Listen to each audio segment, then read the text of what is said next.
Welcome to Between Over and Next with your hosts, Holli and Robert, a happily married couple who explore the space between what was, what is, and what's to come. From career changes to navigating life's uncertainties, this dynamic duo will empower you to live your happiest life at every age and stage. So, get ready because your journey with Holli and Robert starts now. Hello, everyone, and welcome to Between Over and Next. Hi, Holli. Hi, Robert. Alfred Tennyson said, "I am a part of all that I have met." I think that's an awesome quote. I love quotes. That's a good one. I discovered it looking through my high school yearbook. And I thought how appropriate to share that quote with you today because I truly believe that people come into your life for a reason. And every interaction and relationship serves a purpose, whether it be for growth, learning, support, or just simply sharing the moments. And I was thinking about how many networking events we've attended. How many do you think we've attended, Robert? Oh, hundreds. So what's interesting in our 33 years together, that most of them that we've attended have been co-ed. There happen to be a number of women-only networking groups that I've been a part of. When we launched Wedding Podcast Network, I've mentioned this on prior episodes about my involvement with an organization at the time that was called Ladies Who Launch, and that was back in 2005. And that was probably the first women's group that I was highly involved with. Oh, but I was involved with the men's group called Men Who Munch. I always love when you insert your wit and humor. Well, it works so well. Ladies Who Launch, it's. I like that a lot. You do make me laugh. But I love that. As a videographer, you were the president of the North Jersey Videographers Association and spoke across the country. And that kind of group is more of an interest-based group, focused on the world of video. And that was your group. And you actually have lifelong friends from that group. I do. Even though you would imagine that a business-centric group like that was fairly heavy technical, even though you were recording a soft, warm and fuzzy experience like a wedding, it was very heavy technical, and you would expect there to be all men that are doing that. For the most part, when I entered it, it was mostly men. There were a few married couples that were in business together. Yes, but in our group locally, there were a lot of women that were members of our organization. So there was that balance. And I always said that, a woman videographer had an advantage on location because you had the sensibility of the bride. Us men didn't necessarily understand. And I'll never forget one of the very first pieces of criticism, with many more to follow throughout the 30-plus years of me doing weddings. Holli was looking at some of my work, and we were like dating probably not very long, couple of months at the most, that you saw it and you watched the video and you said, "What about the back of the gown?" And I'm like, "What?" And at that moment, I learned that the back of the gown is as important, if not maybe more important, than the front of the gown. But from that moment on, I learned as a man that who had never worn a wedding gown before or since would not know that. So you had that distinct advantage. We are fans of networking, the power of relationship, the power of connection. And some of the reasons why we embrace the people that come into our lives is to teach us lessons, to offer support and guidance, to inspire and motivate, to share joy and happiness, to help us heal, to challenge us, to mirror our inner selves, to fulfill a mutual need, to share life's journey, and to serve a greater purpose. So you need to appreciate and value every relationship, every interaction, because it will enrich our lives. The main reason I wanted to talk about networking this morning is because that's how I met today's guest. And when I think about Ladies Who Launched back in 2005, I met Jill Freckman when she was launching Fretzels. Well, when we were launching Kind of Pop-Up in 2018, I was introduced to an organization called BIG, which stands for Believe, Inspire, Grow. I was invited by Amy Schenkel in the Montville Pod. I love that. And I used the pod hop. And I have met beautiful, talented, phenomenal women through BIG. I really do believe we are stronger and better together. And I do believe in having a supportive community. And I do believe that there is opportunity and space in our lives to have more friends in life and business. I met Donna at BIG in Montville, and I knew her story, which is full of pivots, would be worthy of sharing on today's episode. So let's meet Donna. Hi, Donna. Hi. So good to be here. Oh, we're so delighted that you are here with us today to share your story personally and professionally and the lessons you've learned along the way. You became an entrepreneur after a significant life change. Can you share how your divorce at 30 with two very young children, right, 2 and 3 years old, influenced your decision to embrace direct sales and what steps you took to overcome the initial challenges? So basically, I think my biggest reason for entering that field of business was my why, my 2 children. I never wanted to go back to work. So when I did get divorced, I had 5 years of alimony. So I knew I had 5 years to get it together and figure something out. Most of the things that I've done in my period of entrepreneurship, which has been 30 years, basically all started with whatever I'm passionate about. So it started with someone sharing a scrapbooking opportunity with me. So I had, at one point in time on a Friday night, I would have 30 women in my house doing scrapbooking, believe it or not. So I was passionate about telling the stories as any good mom would do. So I did, kind of show the whole history of my children. And fast forward, they do have their lives in scrapbook format. From there, I was introduced to Lia Sophia jewelry, which was kind of accidental. I wasn't really passionate about wearing, costume jewelry. I always wore my good stuff. And one of my good girlfriends just encouraged me and said, try this. I'm making good money. And it just caught on like it was magnetized. So for me, I think my experience with the scrapbooking kind of paved the way. And then in getting into the jewelry, I had something that kind of started to get the wheels in motion. It was a product that you could see, you could sell. It was exciting. What we did was we did home parties and the power of one. You would tell one girlfriend, she would have a party, the next person would have a party. And that's kind of how it got legs of its own. I do remember young in the business walking around thinking, who wears that jewelry? And being a stay-at-home mom with little ones, being in the grocery store or whatever, I would notice that women were dolled up. You're wearing costume jewelry right now too. And it makes a woman smile. So who knew? I was on the trajectory of a very successful business. So I was with Lia Sophia for 13 years. So very, very successful. Well, you've told me that you had a team of 700 women. Yes. That was over how many years? Over 13 years. But I mean, it grew very quickly. I think there were 500 within a couple of years. But it was because of the power of one. Like, I can do this. This is how I do it. Follow me kind of a thing. You cast the vision. Yes. That is an incredible achievement. So what strategies did you use to foster the teamwork and the camaraderie? We talked about this a little bit before we started, is that don't do as I tell you, do as I do. So anything that I asked anybody to do, I was already doing and demonstrating it. So it was a perfect storm, for lack of better words, because I was at a home party atmosphere and the women would see me and they'd be like, I think I want to do what you're doing. And then I would be very honest with them about how I was earning extra money. I was still home with my children during the day, dance school, baseball, soccer, running across the field with orange slices and all those things that you do when you have young children at home. And my business was blooming right where I was planted. Whether I was at the ball field or wherever, I was wearing what I did. And it just happened organically.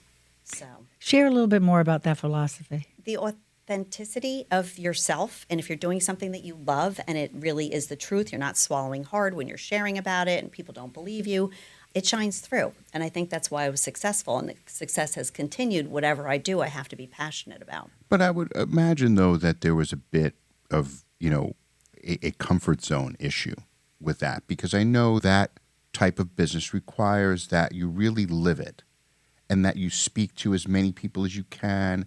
And for some people that I know, it comes very easily. Yes. Very easy. For others, not so much. So I would imagine that that was a challenge, not maybe for you, but for others that you spoke to. We saw women blossom in front of us. You know, knees would knock if they had to speak at a meeting or share their ideas, and their faces would light up, because how many loads of laundry can you do at home and prepare meals? And it's a thankless, glorious position to be a mother, but to be able to shine on stage and get accolades and get paid and contribute to the household, the women did come out of their woodwork. Financially, you did very well. So can you share a little bit about that growth during your Lia Sophia venture? And what factors do you attribute to your financial success? I think I had mentioned the power of one. You have one person, and then that person adds a person, and then that person adds a person. It just continues to grow. So network marketing seems to have a bad reputation sometimes, but it really is just sharing and paying forward what you believe in. So because we were a home party atmosphere, you had a lot of ladies there in front of you at the same time. It wasn't true network marketing where you were hitting the phones and bothering your friends and family to try a new skin cream or something.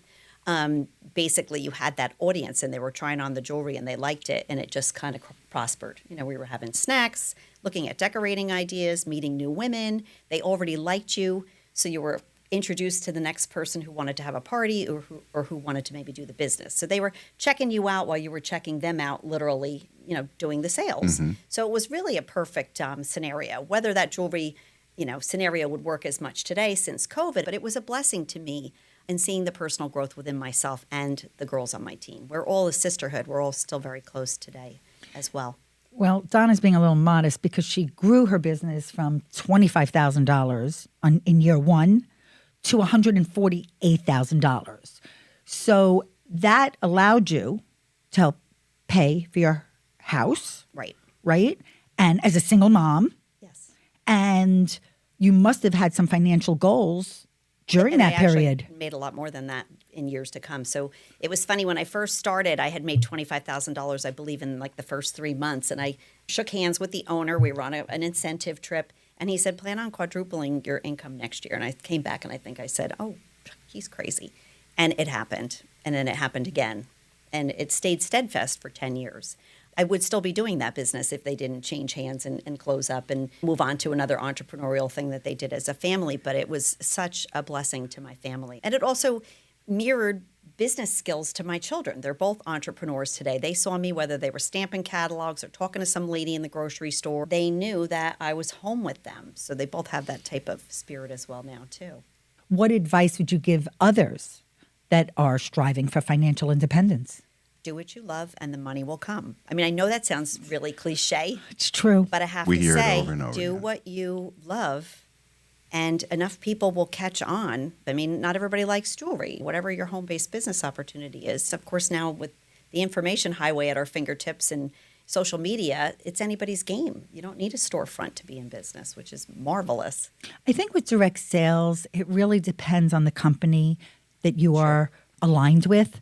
Because there is a lot of opportunity out there. Like you said before, it definitely has a bad rap. We were involved in network marketing with Isogenics, and I still strongly believe in the products, and I strongly believe in good health.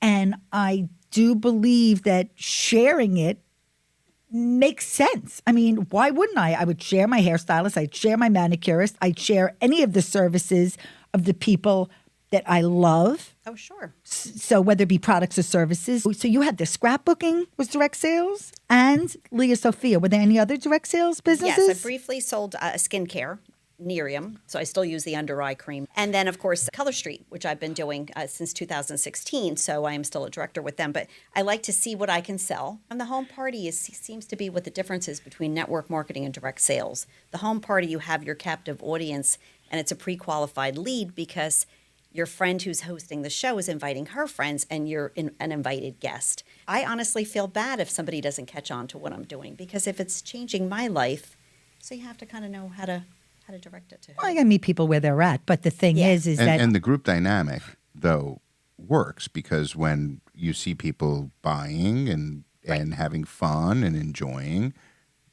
other people and say, Say, I that looks do so that pretty too. on you. Yeah. Well, tell everyone about your smart. success with Color Street, though, because that's when we met. So yeah, this is Color Street. So I had a rough patch in my life. I did have a bad relationship, and I was not married to this gentleman, but it ended pretty erratically, and I had a rough period because I was mourning a relationship, and I started this nail business, and I called it Donna to Press On. So more than pressing on the nails, pressing on with yourself, whether you got to get yourself out of bed, take that first step, ask that first person, put these pretty little nails on somebody maybe who's not having a pretty day, or that could look down at her pretty toes and feel good about herself, because women need to feel good. Let's face it, not everybody at the end of the day gives you a Hail Mary and says, you did a great job folding those underwear, Mom, So that to me was perfect. It was nail jewelry. So it kind of replaced what I was doing already, helping people sparkle and shine. So I still do it. I still have a team of ladies, and we still love it. And it's easy. If somebody says to me, I love your nails, I can whip them out and sample them, in a bar or in a car or wherever. So That's awesome. seems to be the main thread with whatever I do in my life as an entrepreneur. It has to fit in around my family. It has to be something I can share across the table, which leads to the other things that I'm doing in my life now. But I have to have something that's just a natural share. And then I feel authentic about sharing. It's also very niche because it is the target audience for the most part is women, Correct. and it's relatable Yeah. for them. You have a solution for them, right? Whether it's to The save number time one- and money. Number one nail polish now. And That's- during COVID, I promoted to executive director because we had no place to get our nails done. But that translated financially too for you. Yeah, but I mean, we pivoted big time because we were doing Zooms. We kept busy. It kept you from realizing what was really going on in the world. Right. We need to have a little piece of ourselves there. So that was a big pivot and carving out something from a disastrous time. What's really cool about being in your own business is that you can do it full time or you could do it as a side hustle. Nooks and crannies. So tell people what you mean by that. So, if you need to be at your kid's baseball game or you want to be out in the sunshine and take a hike or a walk, you can do those things, and you can work at night. If you're a night owl, you want to work at night. I get up at 5 o'clock in the morning in the spring and summer and just get it done so that you can enjoy what you really want to do. You don't want to really be strapped to a desk and to someone else's dreams and goals. You can set your own. I think also it's an opportunity even for those in our chapter of our lives that are looking to do something new and fresh, to explore other opportunities and to surround themselves with like-minded Yes. people. Yes, and it doesn't have to be direct sales because I got my real estate license right before COVID. So tell us about that. So I'm 60 years old now and downsizing. Children leave the nest. I was upset. My daughter won a modeling competition and she relocated to Chicago. And then my son told me that he bought a condo. And I said, why? It's so beautiful here. Why? He's like, Mom, you should be happy. I'm like, well, I am, but I'm not. Because now what am I going to do? How old are your kids? So they're 29 and 30. So they're both gainfully employed and have flocked the nest and very happy and entrepreneurs and always wheels spinning in the head with things that they're doing as well. So I feel like I did a really wonderful job as a single mom. So I did get my real estate license to sell my own home, because I feel like if I'm going to do something, I got to know it. So I'm helping local people find their homes and always looking myself too. And it's a people business. it is. And And it's there's- a life Sure. skill too. It is a life skill. Have you learned any lessons through your real estate experience? Oh, lots. Yeah, of course. Real estate has its own set of rules. Buyers are liars and whatever. And I'm a liar too because I sold my house and then I decided I wanted to stay. And that's where the magazine came into place. I really believe there's divine order. Things just unfold the way they're supposed to if you let them. Trust the Something universe. comes, let it come. If it goes, let it go. It's taken me a long time to say that, but it's true. We hold on so tightly, and that's the beautiful thing in life. When you're on the floor and you're figuring it out, that's when the growth happens. Robert just said, trust the universe. So Yeah. you did just share that you are now in publishing and you have a fabulous magazine called Pequannock Magazine, which is in the area of where you live. You handle everything from sales to advertising to editorial. So what inspired you to take on this role? Because this is different than anything else you've ever done. Correct. Just how it all happened is pretty interesting because as we scroll through Indeed, there was a position open in another town. And I interviewed. Of course, they hired me, but they wanted me to do a different town. They wanted me to do Kinnelon, New Jersey, which is a few towns up from where I am. I know nothing about that town. So it would have been getting knee deep in who's who. So I respectfully declined. I said, I'm really passionate about my own town. And they had promised me if I started with that town, I could move into the next, into my own. And they said that I was just so believable. You're a go-getter. I knew I could do it. And they gave me my own town, Pumpkin Plains. And it's wonderful. It's exciting. Yeah, It's so very I exciting. feel like all the people that I've known, all the moms, dads, all the stories are coming out. It's giving back to the community, which is something that I'm very passionate about. And it's also it's sales, it's editorial, hiring and creating the storylines, the photographers, and I have a really great group of people who showed up also. So a lot of prayers in that too, because it's a lot to have to potentially write the articles and find the right people. And the creative team that I've come up with, along with our home office, we also represent Wainscott Publishing. So it's Bergen Magazine, Morrison Essex, New Jersey Home, and a myriad of other publications. So we have a whole staff at the home office who make these beautiful creations. But the people local who want to write and tell their stories are so wonderful. And they thank me for letting them shine, which, we talked about earlier, like everyone has a story. It's so easy to look at someone and go, well, she got this, or she got in that early, or she this. There's blood, sweat, and tears behind the curtain, as I'm sure you guys know too, that go into it. So this is a print-only magazine, or there's an online component as well? It's digital as well. So the link is shared, which is nice too, because as I feature each of the stories, I can feature them in Facebook, Instagram, LinkedIn, and then I can share the digital link, and then it goes even further beyond. People who've moved out of the area want the magazine, so this way they can view it online digitally as well. So between Wainscott and what you're involved in, what is the buzz around AI behind the scenes? Makes me a little nervous, although I did just attend a Chamber of Commerce meeting, and the president spoke on it, and he said, ask it any question, and he went in and spoke about something he was working on, and it said, how'd you make out at your appointment the other day? It was like talking to a friend. Mm-hmm. So I said, give it to me. I just pretended like I just started a magazine, and it said, make a list, do this. It itemized every single thing that I did when I started my magazine, whereas years ago, we went and did microfiche and the encyclopedias and the librarian and all that fun stuff. It's overwhelming that this information is right at your fingertips. One of the things that comes up all the time when we speak to those who live an entrepreneurial lifestyle, because that's really how we refer to it. It's not being an entrepreneur. You live a lifestyle of an entrepreneur. Correct. I always say a true entrepreneur takes a big bite and then figures out how to chew. And when you make major pivots, like you've done, right, now that you're a publisher, and we were saying earlier that you can do every single job, right? You can step in to do any one of those components. I've gone out with the photographer. I've gotten the consents. I know every step of everything because I need to know what they're doing. To me, that's instinctual. You could probably not do it any other way. You could probably not be comfortable, because I know I couldn't. Everything that I talk about doing, I can do. Yeah. Talk a little bit about that. Where did that come from in you? Did you model that from someone who in your life do you think influenced you the most to become this person who you are? I guess my mother and my grandmother. My grandmother owned a saloon. She owned a tavern. That's cool. So, we've had businesses in our family. We just have a get up and get it done kind of mentality. If you're going to show somebody how to do something, what better way to do it than to do it yourself and tweak it first than to correct someone? So, this is how I've done it, or just I've always made notes and instructions and showed the way.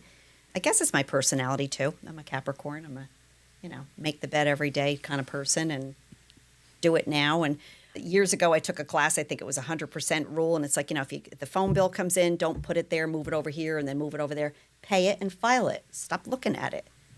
You know what I'm saying? So just do it. Just do it and move on to the next thing, because tomorrow might be a rainy day or a sunny day. Maybe you want to do something else. There are words that come up a lot as an entrepreneur: resilience, grit, adaptability, change, self-belief.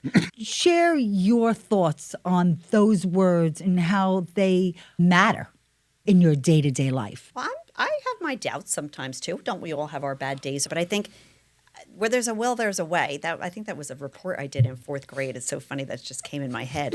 But everything's figure-outable. There is a way to do it. So sometimes maybe it's not the straight line. I mean, God has taken me around the block a few times before I learned a few lessons. But eventually you'll the puzzle pieces fit into place. You may not understand it while it's happening. Right. But Right. when you look at it, right, and you get to that 1,000-foot level, it makes sense. Right. Because When you look sometimes you're back. too close to it to be able to see it when it's I happening. think the biggest lesson for me too is like worry. When I look back now at when I did go through a divorce and I cried myself to sleep for a long time. How am I going to do this? How am I going to keep this house? Why did you put me here? How am I going to do this? And then one step at a time, things fell into place. And I look back now, 60 years young, and I go, all those things that you worry about don't come to fruition. Right. You know, that's a lesson for anybody in any aspect of life. They say worry is a rocking chair. It never gets you anywhere. That's It's a so great true. quote. It's so true. It is so true. But as 60-year-olds, we know better Yeah. because we can reflect and we can remember those moments that we had to get through. Yeah. And we did. And that's a good part about getting older. Well, it's a journey. My other thing that I kind of remind myself is always a no if you don't ask. So Sound try. familiar? Familiar? Try. I hike now, bike, pickleball.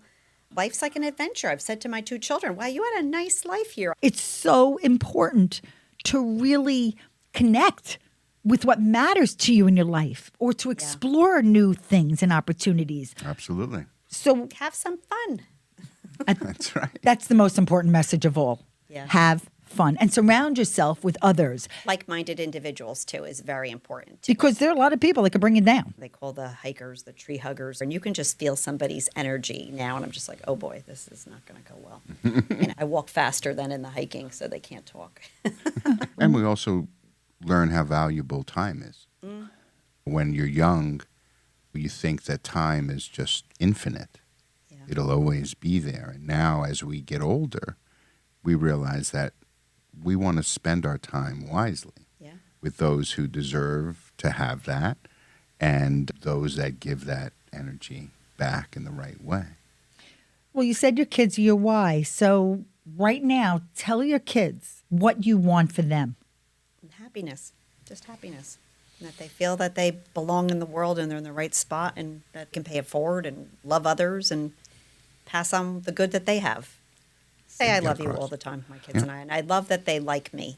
I love that they like me. I don't know. They Is do this, like you me. think, the Capricorn thing, Robert? Because everything Don is saying is my mantra, too. I feel like and love, they're different. We're going to love our children unconditionally. Right. But like factor and being mentors, I mean, they're watching all the time. And that's a good thing because we're proud of what we do. So what would you say is the most rewarding part of your journey? Being a mother, watching what's happened with them. They're adults now and just seeing the way they behave in crazy scenarios or just they're loving their hearts, just seeing that. It's really nice to step back. Especially as a single mom, you just wonder, am I doing things right? It all pays off in the long run. It's so true. So what's next I don't know. for Donna? I always say it has to fit in around faith, family, my lifestyle. I've never worked for an organization. So working for a publisher, I do work for an organization. And I asked one day, I'd like to take the afternoon off. It's beautiful out and I want to post the pictures after. And my group publisher said, Donna, you can do whatever you want. I know what you're doing. You're getting it done, which was nice. So I am working for someone, but I am also still that entrepreneur, as you guys said. So you can work on a rainy day and you can, go out and enjoy why you worked this hard. Exactly. No, play hard, work hard. It's all about balance. So what do you think the next 10, 20 years looks like, though, for you personally and I professionally? don't know. I'm single, so I don't know. That's another whole podcast in itself. Being single is a nightmare. So what would you want in that? A normal human being. And what does normal mean? Very like-minded, finding somebody like yourself. So it's a needle in a haystack. But I don't know if that would complete me either. I'm perfectly fine on my own also. But just enjoying life, enjoying my children and, traveling and whatever comes next. It always comes organically. So I don't know. The door is always open. It is, and that's the way it should be. There That's- is no straight line. That's what's so exciting about this life. If more people really tuned into that, boy, what a happy place we would be living in. That's for So sure. you do have to let it go. We could sing that song. Yeah. Now it's going to be in my head. Right. Maybe you can put it on. Let it go. Let it go. But we do. We seem to think there's only one right answer, and there isn't. There are multiple. Yeah. No, it's an excellent point. You got to trust your heart. Yeah, that too. That's true. If something feels funny, it's usually off. Yeah. The heart and the stomach are connected. I didn't learn that till very late in life. They should teach you that in school. There's a lot we didn't learn in school, including entrepreneurship, including direct sales, including a lot of what happens between over and next. Yeah. Well, I can give you one last story. My daughter had a broken engagement, and little did I know, she went online and entered a plus-size modeling competition as a size 12 young lady, and she won. So she was Miss Fabulous for a year, and it helped her to heal. And then the owner of the company, MacDougall, asked her to come and relocate to Chicago. And I said, you should go, do it for 4 years, treat it as a college education. She went, she's still there, and she's now director of operations. No education. Wow. They adore her because she just is kind, loving. Her platform was everybody deserves to be beautiful no matter what size you are, and that's why she won. But it's just, the universe delivers. But you also instilled that belief in her. She learned more about herself going through that broken engagement. Just by the way, you may or may not know this, but Robert and I both had engagements that were broken in our early 20s to different people. Yeah, and that's hard. And at the time, we were planning weddings and we broke off weddings and gave back rings. It's easier to talk about it than what was really happening at the time. Oh, sure. And because then, look who you ended up with. And I couldn't be happier. Your love story is very cute. I've watched you. Well, thank you, Donna. Share it. We appreciate you sharing your story personally and professionally. We only wish you the absolute best today, tomorrow, and always. Thank you. Thank you. Donna's smile is contagious, Robert. She is full of joy. She is such a proud mama, something I so relate to. She is such a hard worker and a bright light. And I'm so grateful she shared her story today because I really do believe that this can help inspire others while they're on their journey. I met her at this organization called Big, and we were launching Can It Pop Up. But at the same time, we were also involved with direct sales with Isogenics. Mm-hmm. Donna said this during our talk, is that direct sales has a bad rap. And I really do believe it's the company you're aligned with, what their vision and mission is, their values are, and what their compensation plan is. But I will say the other main umbrella term is called network marketing. And we were talking about networking earlier, and that is a lot of what direct sales is. And I believe it should be a course in school. It is another entrepreneurial opportunity where you can learn a lot about yourself and others. And it's not icky if you lock arms with the right people. The cool thing about network marketing is it could be a side hustle if you want to make some extra money. Mm-hmm. It could be your main gig if you really want to dedicate the time to doing that and cultivating the business, because it does become your own business. Oh, yeah. And the other perk of it is residual income. So there are good things about direct sales and network marketing. The only thing is you just got to do your homework. You got to make sure you're aligned with the right company, ultimately. Listen, it's obvious whatever Donna talked about and was discussing, and this holds true for everyone that we interview on Between Over and Next. We're not interviewing superheroes with extraordinary power, right? These are real, regular people who are doing things because they're dedicated and driven and determined. And everyone is capable of that kind of drive. And I think when you find the right thing for you, that enthusiasm, that energy, that drive will be there. Okay, so that is the perfect segue into what I want to share, because what I thought was so cool the whole time we're talking to Donna is when she said she's a Capricorn. So her birthday is December 30th, and she just turned 60. I'm only a year older, And I'm the first day of Capricorn because Capricorn is December 22 to January 19. I looked up what the following traits are of a Capricorn because I felt we had so much in common. And that's part of why we like each other, we respect each other, and we really are friends now. We may not see each other a lot or talk to each other a lot. We're both busy with our own lives, but we are so similar. So here are some of the traits, positive traits. I'm not going to focus on the negative because, by the way, one of the negative one was You have negative traits? Capricorns have negative. Well, that's what I traits. mean. Yeah. Well, there were a few listed, but I only am going to say one because Robert's going to agree with this one, so I might as well get it out of the way. Okay. I'm overly serious. Yes. I am as literal Yes. as you can be. So I am now going to shift between over and next. Which makes it challenging for me, who possesses an incredible wit, and a lot of it just goes falls over dead. my head. Okay, listen. Because I got to explain that was a joke. The positive traits: ambitious, disciplined, responsible, practical, patient, wise, hardworking. That's overall life positive traits. And then you have in career leadership, excelling in their organizational skills and problem-solving skills, and are very ethical. They value integrity and are often seen as trustworthy colleagues. I think Donna, like myself, very self-motivated, very positive, very optimistic. I'm not saying all Capricorns are this way, but I'm telling you, Donna and I share these traits.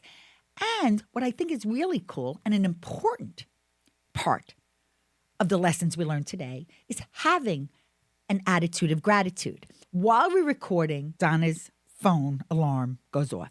It's 1:11 p.m. I said, why is that going off? She said it is to stop and count her blessings and to reflect on the day and what really matters most. I think that's an awesome thing to do. So I'm going to encourage you to set your alarm at 1:11 and importantly, be present. That is a wonderful tip and tool. I think it is, but I have to tell you that I cannot undertake another timed alarm for time of day action than I already have. So if you want to lump that mindfulness in at 4:20 along with our kiss, that's terrific, but I'm not taking on another daily obligation. Okay, first of all, not everybody knows about our daily habit. That's okay. 4:20 be our attitude of gratitude. That's which, what by I'm the saying. way, If you want to okay, piggyback no, our it. time is 4:20. I like that. Okay. I love our 4:20. Great. We will do an episode about 4:20. Stay tuned. I just want to do a little show and tell. I want to showcase the magazine that Donna is the editor and publisher. And inside this magazine is all about meeting the team. Robert, I was skimming through the magazine, and I just want to show you how it ends because this is one of your favorite things. And the last article in here is called We're Not Just Pizza. So we're going to end up doing an episode on pizza too. All right? Could we do that on the road? Oh, definitely. I love that idea. Okay. So this is the Pequannock and Pompton Plains edition of the magazine that Donna is leading. For those of Yay, you, Donna. And for those of you who are just listening, you'll need to hop over to YouTube. And if you're on our website, you'll see it right in the show notes there. So you could see the visuals that we're showing. The other thing I want to share with you is we were both featured in this book, The Stories of Women Who Believe, Inspire, Grow. And this was published in 2019, only a year after I was involved with the BIG, Believe, Inspire, Grow Empowerment Organization. I am very proud that I'm in this book. Donna is also in this book. So I want to show you a couple of those pages. The first person I'm going to show is the photographer, because Carly Storm is an extraordinary talent. And a number of the photographs on our website at hollyandrobert.com were shot by Carly. So thank you, Carly Storm, for your beautiful artistry. And she was the photographer of all of the women in this book. It was a fun photo shoot, and Robert and I actually got to take some photos together. Then, okay, we have me. So I was featured in this book, and Carly took that photo. I love it. And I really love the layout and the format of this book. Then we have our beautiful Donna. And she was featured in this book. And like she said, her philosophy is bloom where you are planted. I just want to show one more beautiful friend in my life. She is the host of Picture Love. And it is my friend Chris LaDon. And we were on her podcast, Picture Love. And we are forever friends. I saw one other thing that made me think of this episode. Today it came up on Instagram, Sarah Blakely, and many of you may know her of the Spanx empire. And she's drinking from a mug. And on the mug it says, one day you will tell your story of how you've overcome what you are going through now. And it will become part of someone else's survival guide.